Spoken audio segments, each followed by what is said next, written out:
Dr. Angelique McCord and her husband sat at their table drinking coffee, something they did every morning together. But this morning was different. Despite having lived in England for over 2 decades, she still preferred coffee to tea. She stared at the black surface of the liquid and saw only dashed hopes. Was it wrong to be so despondent? She had a loving husband, a beautiful flat, and a wonderful job. It should be enough, but it wasn't. She couldn't bring herself to look her husband in the eyes, so she continued gazing into her cup. Even though I'm 3 days late, I don't want to get my hopes up, honey. We've been through this so many times. Her husband reached across the table and grabbed her hand. Michael radiated calm. Others may have only seen his silvery hair, sharp features, and the way his 6'4" frame filled out his crisp suits and been intimidated. She had overheard some of his phone conversations and felt a mix of awe and respect at the command in his voice when he took care of business. But whenever he spoke to her, his deep voice was gentle. His brown eyes were tranquil. She felt slightly guilty about keeping him from work this morning, but she didn't want to face this alone again.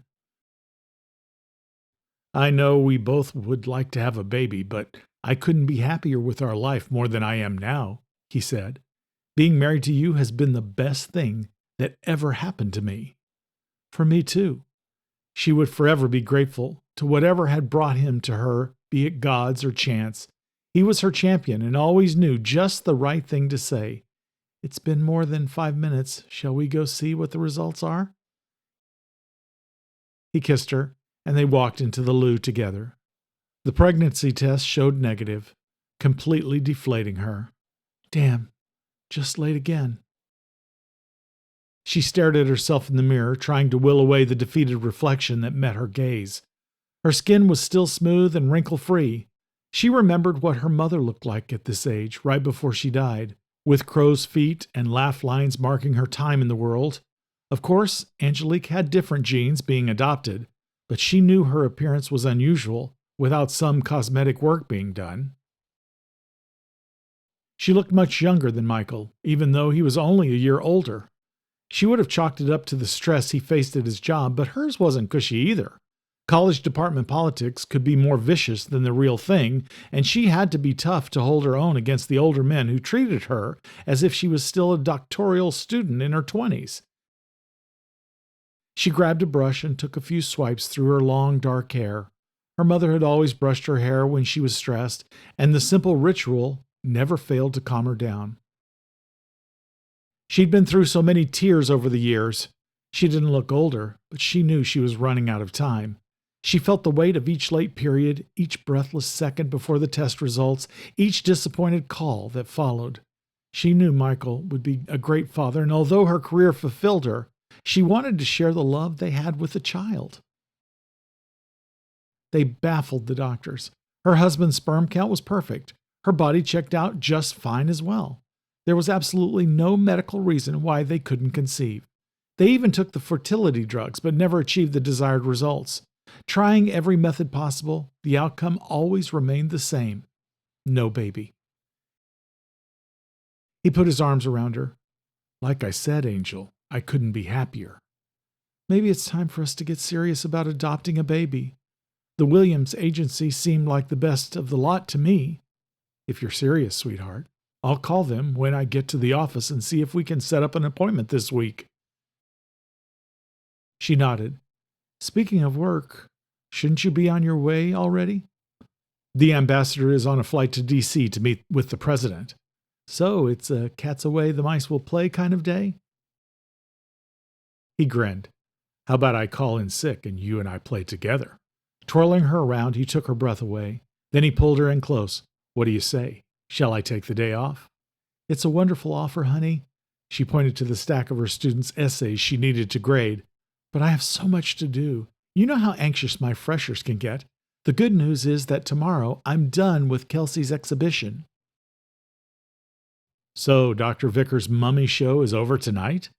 5:30.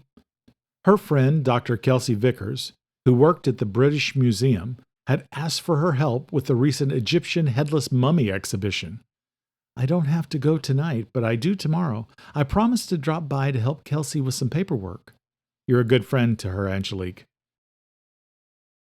Trying to fit in a couple of meals a week with Michael was about all the free time available. The crazy schedule is about over, I promise.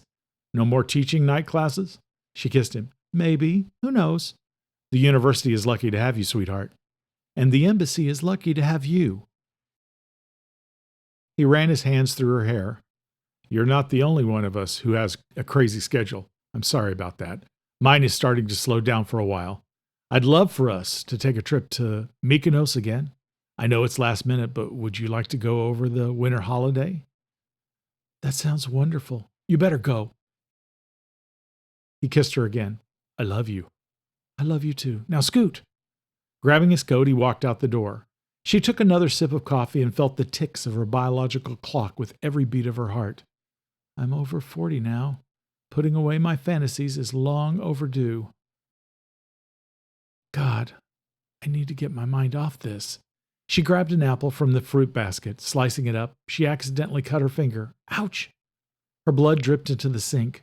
Tossing the ruined apple into the bin, she turned on the tap and put her finger under the stream of water. By tomorrow morning, the wound would be fully healed with no sign of a scar. Her entire life, she'd been curious as to why any time she got a cut or bruise, it healed overnight, or why she never got sick. She remembered how her twin brother's scrapes from a bicycle accident had been gone the very next day. Their adoptive parents always remarked how healthy she and Austin were. God, I miss the three of them so much, but especially Austin. She wished she and her brother had resolved their differences after their parents' funeral, but it was too late. Austin was gone. He died a hero long ago. With the help of Michael, she'd overcome the loss of her brother. She'd moved on, hoping to start her own family. But despite how amazing her body seemed to be, it still couldn't produce a baby. Glancing back at the essays, she shook her head. I'm not ready to dive into them yet. She grabbed her purse and walked out of the flat for her favorite cafe. After purchasing a bagel and a coffee, she took a seat at one of the tables. She opened the newspaper and saw a name that she hadn't thought of in years. Dr. Thomas Wilson. David Bathry carried a bottle of 1964 Macallan, retrieved from his expansive treasured collection. He walked down the dimly lit hallway of the 3-century-old home, listening to the familiar creaks of the wooden floor. Not his home, though nothing happened here without his consent. No one lived in this house, at least not on the 3 floors above ground. It was like a museum, each floor decorated with relics from England's Victorian era. As he continued down the hall passing the main parlor, he glanced into his favorite room. The chairs, ottomans, and 2 love seats were densely stuffed and plump, covered by a scarlet velvet fabric. The gilded wooden arms and legs were made of English oak.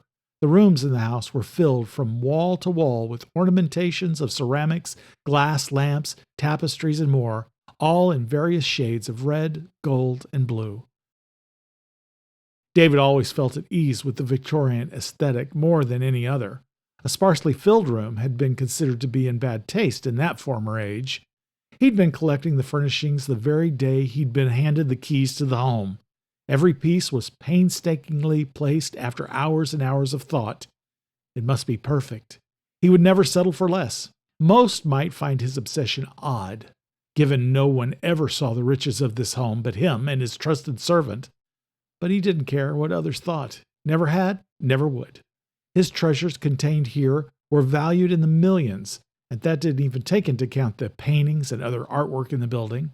They were precious to him, but not as precious as following the secret plan and reaching the ultimate goal. At the end of the hallway, he came to a door. The door. He opened it and saw cleaning supplies on shelves in what looked like a common closet, a well-thought-out camouflage to detract any curious visitors. Even though there hadn't been any visitors in decades to the home, he could never be too cautious. These were very dangerous days for his bloodline.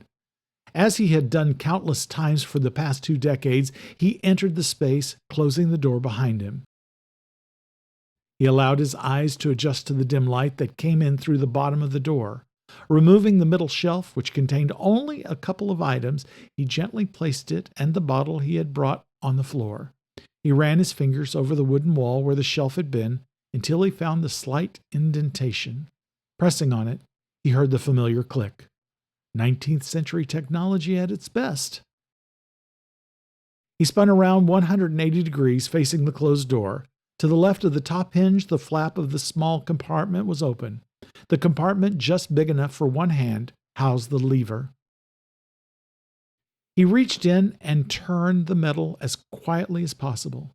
Thankfully, at this hour, the only ears that could have picked up the grinding of the metal in the walls belonged to his trusted guard, Albert, who, like him, was a member of the Bathry Bloodline. Bathry turned to his left. The wall, now revealed to be a secret door, swung open. He walked into the new space, constructed of metal, smaller than the closet. He glanced at the two biometric scanners, his addition to the measures protecting the chamber below. 21st century technology at its best. He placed his hands on the scanners. All 10 of his fingerprints were required to unlock the security doors to the stairs that led to the chamber below. Failure at any step of the authentication process would result in the entire metallic space receiving 10,000 volts of electricity. Should any of his bloodline's enemies discover this place, they would receive quite the shock. Even the simplest mistake made by him and the next in the Bathry succession, his sister Lisa, would be called by Albert to come for his corpse. What a pain she could be. On his mobile were 2 voicemails and several text messages from her just since 10:30 last night, all of which had gone unheard and unread. He did not have time for her babble. Lisa had no knowledge of this place, or of the man he had brought the whiskey for, or of the deeds that had been done on behalf of their family. What a surprise it would be to Lisa if she ever learned of their father's master plan.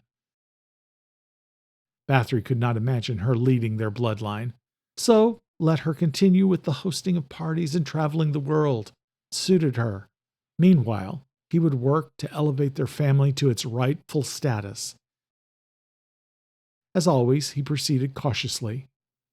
"Welcome, Mr. Bathry," the computer announced. "Please say your name, your title, and provide your personal access code." "David Jonathan Simon Bathry, heir of the plan and keeper of the Morvicti Bathry bloodline." Though the devices used to unlock the final door had changed, the rest of the codex had remained the same for nearly 130 years. It represented the beginning of what was transpiring at long last. 1911-1888. The date of Mary Jane's funeral, the 19th day of the 11th month of the year 1888. Hearing the locks give way, he retrieved the bottle. The metal slid open, and the passage to the stairs leading down to the chamber came into view. He left the doors open, expecting his associate to return shortly. The task he had given his prized protege would be his final errand. Justice had come. Descending the stairs, Bathry came to the last door. He opened it, walking into the lavish room. Elaborate crown molding and baseboards framed the space. A pair of gorgeous crystal chandeliers hung from the coffered ceiling. The sofas and chairs were upholstered in luxury blue fabrics. The massive Persian rug spread out over the dark wooden floor had cost him £50,000 alone. Additionally, antiques and plush furnishings filled the chamber, a true gilded cage for the beast. He looked at the second biometric scanner that had been placed in this subterranean floor as a precaution just a few days ago when his accomplice had veered from the plan. A single hand of his digital prints was the only requirement to leave. No voice recognition was needed to exit, only to enter. Still a nice way to keep his friend from escaping without his knowledge. After years of searching, Bathry had finally found his enemy's secret location. His excitement had bubbled up inside him, the culmination of his father's dream. But then the reports in the newspapers had emptied out his sails. That abominable letter! Betrayed by his puppet, the bitterness of it sickened him. He had wanted to confront the man, letting him know who was really in charge, but he had bitten back his tongue. This last assignment's importance surpassed the previous jobs. The delay was necessary. He would conclude his business with his associate this very morning. He glanced at the several portraits of Bathry leaders, including his father, along the wall. He placed them in the room as visual examples of the promised world the man could join once he completed his training and missions. None of the promises were true, of course, but affability seemed warranted. Standing in front of the most prominent portrait, Bathry studied his father's firm expression. He had been a hard man, demanding absolute obedience. His father prized loyalty above all else. After having the highest responsibility for so many years for the Bathry bloodline, he now understood the reason. During his own reign, he had condemned 2 traitors himself. Though cousins who shared his Bathry blood, his wrath had been swift and final. Next to his father's portrait was his own. Bathry did not think the artist quite captured his piercing blue eyes, but the painting was a fair enough representation. He shared the family traits of sandy brown hair and cleft chin, but his own tough countenance rivaled even his father's. Bathry walked over to the cupboard and brought out 2 Waterford crystal tumblers. He opened the rare bottle of Scotch whiskey, filling both glasses. Bringing out the vial of poison, he emptied its contents into the one meant for his friend. He then toasted the air with his own glass. "To you, father." 2003, Iraq. Austin McCord quietly broke the surface of the Khwar Abdullah water, removing his mask and snorkel. His scan of the western horizon revealed a thin ribbon of dark orange. Except in his childhood home of West Texas, he'd never seen more beautiful sunsets than in the Middle East. Pending war hung in the air. A little over a week ago, General Colin Powell presented the U.S.'s case against Saddam Hussein's government to the United Nations. Iraq showed no sign of backing down, but Austin and his team weren't here about the war. They were here to save a young man. Austin was grateful for tonight's new moon. The additional darkness would provide another layer of cover. His heart thudded in his chest, like it always did during this kind of mission. Massive amounts of adrenaline flowed through his veins, not from fear, but from anticipation. Straight ahead, he spied one enemy soldier smoking a cigarette and carrying a Soviet RPK, clearly unaware of the men in the water below the docks. Though Austin had a healthy respect for the enemy's weapons, he and the rest of the team were armed with M4A1s that had been modified for this specific mission, including sound suppressors, night vision sight mountings, and more, giving them the advantage. The team's commander, Lieutenant Warren Davis, swam silently over to him. There wasn't anyone he respected more than the lieutenant. The past 12 years since leaving basic training, Davis was the only commander he'd served under, which was not typical for the Navy. Though the lieutenant had never admitted to requesting him for his teams, Austin suspected he had.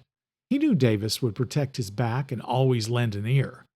Lieutenant Davis was only one of 2 people he'd ever told about his parents' tragic deaths. His buddy Remington was the other. A year after the fire that killed Austin's parents, Davis, who seemed to be able to read minds at times, asked what was troubling him. Talking to the lieutenant came easy, like asking the advice of an older brother. Now they shared an unbreakable bond. Davis gave the signal. So far, so good. He nodded, knowing they'd only crossed the first of several obstacles in tonight's mission. The 2 CIA officers assigned to this joint covert mission were already in position near the targeted building, waiting for the remainder of the team to arrive. Out of his peripheral vision, he could see his team. With only their heads above the still surface, they were nearly invisible. The 5-mile swim from Waba Island hadn't fazed them one bit. They were the best. Men he could trust.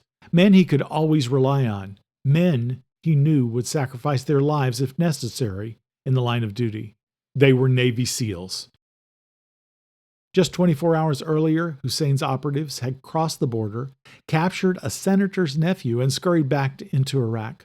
Intel from local assets had identified the time as midnight for the nephew, Eric Shaw, to be transported to Baghdad.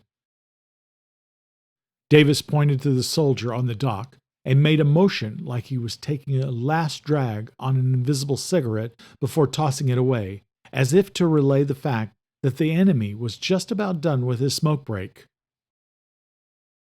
He looked up and saw the Iraqi throw his butt into the water and then turn around and walk out of sight. Austin motioned to Davis, silently communicating, "That's one lucky guy, Chief. If the soldier hadn't left, he would have had to be taken out. One less hurdle to deal with." He recalled the mission's earlier briefing. "I'm afraid there will be numerous hurdles on this one, gentlemen," the lieutenant had stated flatly to the team. Treading water, Austin recalled how formal Davis sounded at times compared to most officers. Davis gave the signal for everyone to hold position. Austin knew the lieutenant was just making sure the Marlboro man wasn't coming back. He motioned Davis's message to Remington. His buddy nodded and silently passed on the same signal to the others. Remington, whom he called Professor, had served with him since basic. They'd started out as fierce competitors, always trying to best each other. During the fitness qualifying test, Remington completed the 500-yard swim in 7 minutes 44 seconds. Austin had edged him out by 3 seconds. Though the competitive drive remained, they were tight as any two men could be. Remington was a good friend he could always count on. Austin hadn't even considered trying for the SEALs, but Remington convinced him to go for it. Remarkably, they'd both made the cut. Next month, his buddy would take the chief test. He would pass it, no doubt about it, and would be assigned to a new team. Austin stared at the dock right in front of him. This wasn't the first time he and Remington had been in Iraq together, and he was pretty certain it would not be the last for either of them. His men took their positions up and down the dockyards, out of view from any onlookers that might appear. Davis's team was chosen because when the odds were razor thin, their records of success in these types of missions were unsurpassed. Pride swelled in Austin's chest. As dangerous as this op with the CIA was, he would make sure all of them would come out alive. That was his job. That was what he must do. The call to sunset prayer rang out from a nearby mosque. Davis held up his hand and then lowered it. Go time. Austin gave the signal to move, and the entire team crawled onto the barren dock, which only a few weeks ago would have been bustling with workers. Making it to the target location came without a hitch. The building's roof was destroyed in an earlier bombing, not from U.S. forces, but from Saddam's Republican Guard. The dictator had no qualms killing his own people when it suited him. On plan, he, Remington, and the lieutenant entered the building from the rear, while the others rushed in through the front. 3 Iraqi soldiers stood to the left of Eric Shaw, who was tied to a chair. Shaw barely resembled his photo, taken at his graduation from Harvard and included in the mission's initial dossier. A good-looking black kid with a smile and a bright future in front of him. His current condition, swollen eyes, broken jaw, and dark bruises on his body, presented a different image. His clothes were torn and covered in stains of blood and sweat. The brutality of Shaw's captors angered Austin. It was obvious that the soldiers hadn't been expecting SEALs to show up, so it was easy to neutralize them. He and Remington got into position to keep an eye on the door they'd just come through. Davis ran to the young man and quickly untied him. Everything's going to be okay, son. With extreme difficulty due to his injuries, the young man looked directly at Davis. I can't believe you came to rescue me. Gunfire erupted in other parts of the building. We got to get out of here, Lieutenant, Remington said, just as 5 armed Iraqis charged into the space shooting. Austin and Remington countered their attack, firing their M4s. Davis shoved Shaw to the floor, covering the young man with his own body. Remington managed to send 2 of their attackers to the grave before taking a bullet in his left arm, which knocked his gun out of his hands. From the corner of his eye, Austin spotted an Iraqi perched above them on the wall's edge, aiming at Remington. He shot the gunman, who fell to the ground dead. The lieutenant negated 2 more enemies. Remington shouted, "To your left, McCord!" He turned too late. The last enemy soldier's bullet passed through his body armor, hit him in the chest, and sent him to the ground. Fuck, I've been hit. Davis charged the soldier, knocking him to the floor, slicing his throat with his field knife. A wave of crushing pain took over Austin's entire body. He opened his eyes and saw a blurry image of the gunman back on the wall. It's not possible. I saw him fall to the ground. I must be hallucinating.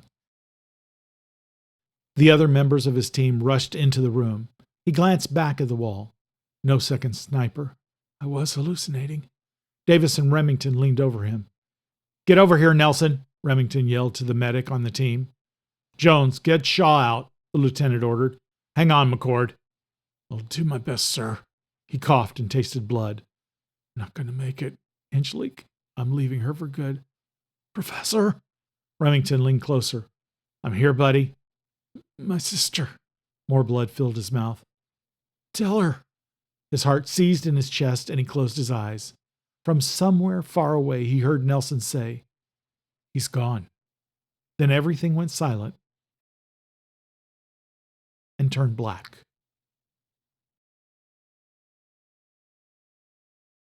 Thanks for watching Morvicti Blood, Episode 2, Lost Hope. You've just stepped into something ancient, and it's only getting started.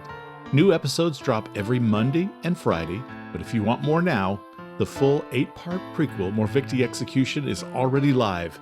Start there to witness the betrayal that set everything in motion. Want to read ahead and uncover secrets not yet shown on screen? The full novel, Morvicti Blood, is available now on Amazon. You'll find the link in the description if you dare. Don't forget to subscribe, like, and leave a comment. What do you think? What creeped you out? What do you think survives? For early access, bonus episodes, and forbidden lore, join our inner circle, Bloodbound, at patreon.com/Lee Swift. Until next time, keep your lights on, stay quiet, and whatever you do, don't answer the knock at your door.